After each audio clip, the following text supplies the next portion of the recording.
সামষ্টিক অর্থনীতির জনক জে এম কেইনস। সামষ্টিক অর্থনীতির জনক জে এম কেইনস। আর্থিক খাতের কোনো চলকের পরিবর্তন হলে প্রকৃত খাতের চলকের পরিবর্তন হয় না, কিন্তু প্রকৃত খাতের কোনো চলকের পরিবর্তন হলে আর্থিক খাতের চলকের পরিবর্তন হয়। আর্থিক খাত ও প্রকৃত খাতের চলকের এই দ্বিমুখী আচরণকেই ক্লাসিক্যাল দ্বৈততা বলে। আর্থিক খাতের কোনো চলকের পরিবর্তন হলে প্রকৃত খাতের চলকের পরিবর্তন হয় না, কিন্তু প্রকৃত খাতের কোনো চলকের পরিবর্তন হলে আর্থিক খাতের চলকের পরিবর্তন হয়। আর্থিক খাত ও প্রকৃত খাতের চলকের এই দ্বিমুখী আচরণকেই ক্লাসিক্যাল দ্বৈততা বলে। সামষ্টিক অর্থনীতির উল্লেখযোগ্য চারটি চলকের নাম হল জাতীয় আয়, ভোগ, বিনিয়োগ, নিয়োগ।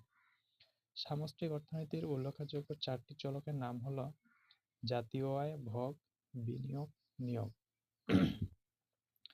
কোনো নির্দিষ্ট সময়ে, সাধারণত 1 বছরে, যে পরিমাণ চূড়ান্ত দ্রব্য সামগ্রী ও সেবাকর্ম উৎপাদিত হয় তার বাজার মূল্যর সমষ্টিকে বলা হয় মোট জাতীয় উৎপাদন, জিএনপি।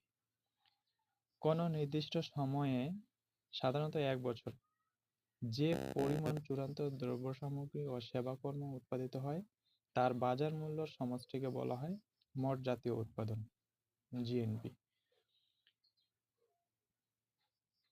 জিডিপি হল কোনো নির্দিষ্ট সময়ে কোনো দেশের অভ্যন্তরে উৎপাদিত দ্রব্য ও সেবার বাজার মূল্যর সমষ্টি।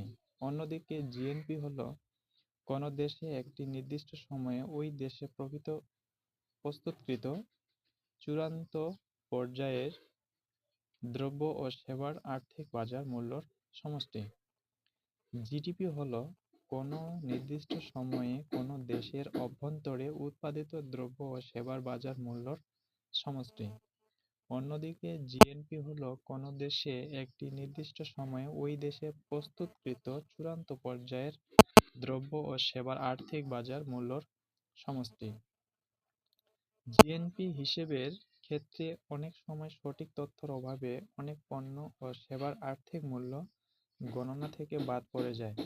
এরূপ বাদ পড়ে যাওয়া দ্রব্য ও সেবার আর্থিক মূল্যর সমষ্টিকে বলা হয় লুক্কায়িত জিএনপি। জিএনপি হিসেবের ক্ষেত্রে অনেক সময় সঠিক তথ্যের অভাবে অনেক পণ্য ও সেবার আর্থিক মূল্য গণনা থেকে বাদ পড়ে যায়। এরূপ বাদ পড়ে যাওয়া দ্রব্য ও সেবার আর্থিক মূল্যর সমষ্টিকে বলা হয় লুক্কায়িত জিএনপি। আয় ও ভোগের ক্রস সেকশন তথ্যের ভিত্তিতে যখন তাদের আপেক্ষিক সম্পর্ক ব্যাখ্যা করা হয় তাকে ক্রস সেকশন ভোগ অপেক্ষক বলে। আয় ও ভোগের ক্রস সেকশন তথ্যের ভিত্তিতে যখন তাদের আপেক্ষিক সম্পর্ক ব্যাখ্যা করা হয় তাকে ক্রস সেকশন ভোগ অপেক্ষক বলে। মনিটরিং চক্র হলো একটি ঘটনা যা একটি নির্দিষ্ট সময়ের মধ্যে, সাধারণত কয়েক বছর ধরে, স্বল্প মেয়াদে উৎপাদন, কর্মসংস্থান এবং অন্যান্য সামষ্টিক চলকের বৃদ্ধির হারের পুনরাবৃত্তি ঘন ঘন অনুরূপ হয়। মনিটরিং চক্র হলো একটি ঘটনা যা একটি নির্দিষ্ট সময়ের মধ্যে, সাধারণত কয়েক বছর ধরে, স্বল্প মেয়াদে উৎপাদন, কর্মসংস্থান এবং অন্যান্য সামষ্টিক চলকের বৃদ্ধির হারের পুনরাবৃত্তি ঘন ঘন অনুরূপ